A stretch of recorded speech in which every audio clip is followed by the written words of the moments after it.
আপনি জেনে অবাক হবেন যে ঢাকা বিশ্ববিদ্যালয়ের মেয়েদের হলে এমন অদ্ভুত অদ্ভুত কিছু নিয়ম আছে কেসারেন শেকড় থেকে শিখরে, যেগুলো আসলে অন্য কোথাও এক্সিস্ট করে না। ঠিক আছে, একেতে তো মেয়েদের দুইটা হল ক্যাম্পাস থেকে যথেষ্ট দূরে, তাদের আসা যাওয়ার একটা অনেক সমস্যা। এটা আজ পর্যন্ত বিশ্ববিদ্যালয় প্রশাসন এই সমস্যার সমাধান কোনো কিছু করতে পারে না। দ্বিতীয়ত দেখেন, ঢাকা বিশ্ববিদ্যালয়ের মেয়েদের, আমাদের কিন্তু ছেলেদের জন্য কিন্তু যারা হিন্দু বা অন্য ধর্মাবলম্বী আছে তাদের জন্য কিন্তু আলাদা হল আছে, কিন্তু ঢাকা বিশ্ববিদ্যালয়ের মেয়েদের হলে কিন্তু হিন্দু এবং মুসলমান শিক্ষার্থী এবং অন্যান্য যারা ধর্মাবলম্বী আছে তাদেরকে একসাথে থাকতে হয়। যার ফলে হয়েছে কি, যে সেখানে কিন্তু গরুর মাংস রান্না হয়। হ্যাঁ, সেখানে কিন্তু শুধুমাত্র মেয়েদেরকে, যারা মুসলমান শিক্ষার্থী আছেন তারা কিন্তু গরুর মাংস খাইতে পারেন না, কারণ কি সেখানে অন্য ধর্মাবলম্বীরা শিক্ষার্থীরা বসবাস করে। সুতরাং আবার ওইখানে কিন্তু খাবার নিয়ে একটা ঝামেলা তো আছে। সুতরাং আমাদের জগন্নাথ হলে কিন্তু অনেকগুলো ভবন আছে, সেখান থেকে একটা ভবন কিন্তু আমরা কিন্তু এই যে যারা অন্য ধর্মাবলম্বী শিক্ষার্থী আছে তাদের জন্য কিন্তু আমরা বরাদ্দ দিতে পারতাম।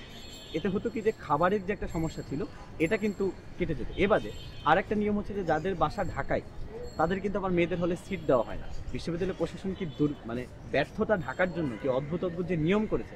আমি আমার বিশ্ববিদ্যালয়ে পড়ছি, আমার বাসা ঢাকায় হোক কিংবা একটা প্রান্তিক অঞ্চলে হোক, এটা তো বিশ্ববিদ্যালয় প্রশাসনের দেখার বিষয় না। আমাকে একটি সিট আমাকে বরাদ্দ দিতে হবে, কিন্তু শুধুমাত্র আমার বাসা ঢাকায় কিংবা ঢাকার আশেপাশে জেলায় বলে আমাকে কিন্তু সিট বরাদ্দ দিতে পারছে না। কেন পারছে না? কারণ তাদের কাছে আবাসনের যেই রুমগুলো সেগুলো নাই। 3 নম্বর আরেকটা হচ্ছে যে বিশ্ববিদ্যালয় প্রশাসন অদ্ভুত একটা নিয়ম করে রেখেছে কি, যে মেয়েদেরকে রাত 10টার পরে হল থেকে কোনোভাবে বের হতে দিবে না। এবারে যদি ওই 10টা থেকে সকাল 6টা পর্যন্ত কোনো মেয়ে শিক্ষার্থী যদি অসুস্থ হয়, তাকে তার গার্ডিয়ান অর্থাৎ লোকাল যে গার্ডিয়ান আছে তাকে কিন্তু নিয়ে তারপরে তাকে ডাক্তারটা দেখাইতে হবে। আদারওয়াইজ আপনি সারা রাত ধরে কষ্ট পাবেন, কষ্ট পাওয়ার পরে সকাল 6টায় গেট খুলবে, তারপর কিন্তু আপনাকে ফার্মেসিতে যাইতে হবে হচ্ছে যে ওষুধ আনার জন্য বা ডাক্তার দেখাতে। ডাক্তার আসিবার পূর্বে রোগীটি মারা গেল, এরকম একটা কিছুদিন বিষয় আগে কিন্তু একজন নারী শিক্ষার্থী কিন্তু মারা গিয়েছে, বঙ্গমাতা হলে কিন্তু মারা গিয়েছে। এত অদ্ভুত নিয়ম, এটার পিছনে লজিক কি? লজিক হচ্ছে যে মানে মেয়েদের নিরাপত্তার হীনতা হবে যদি তারা 10টার পরে হল থেকে বের হয়। নিরাপত্তা দেওয়ার দায়িত্বটা কাদের? প্রশাসনের।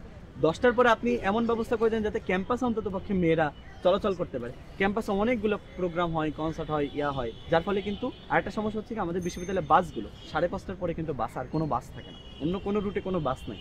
কিন্তু বিশ্ববিদ্যালয়ে যদি ধরেন টিউসিতে একটা প্রোগ্রাম হচ্ছে, শেষ করতে করতে 7টা বেজে যাচ্ছে, একটা আলাপ হচ্ছে, একটা সেমিনার হচ্ছে, 8টা বেজে যাচ্ছে, তাহলে যারা বাইরের শিক্ষার্থী, দূরের শিক্ষার্থী যারা আছে তাদের জন্য কিন্তু বিশ্ববিদ্যালয় প্রশাসন কোনো বাসের ব্যবস্থা করে না।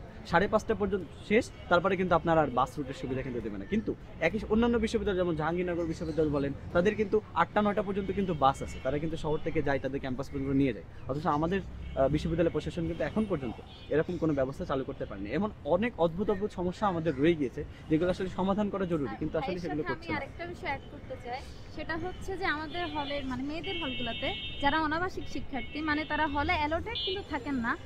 বিশ্ববিদ্যালয়ের একটা খুবই বাজে নিয়ম হচ্ছে যে সে অনাবাসিক শিক্ষার্থীরা হলে যেতে পারবে না।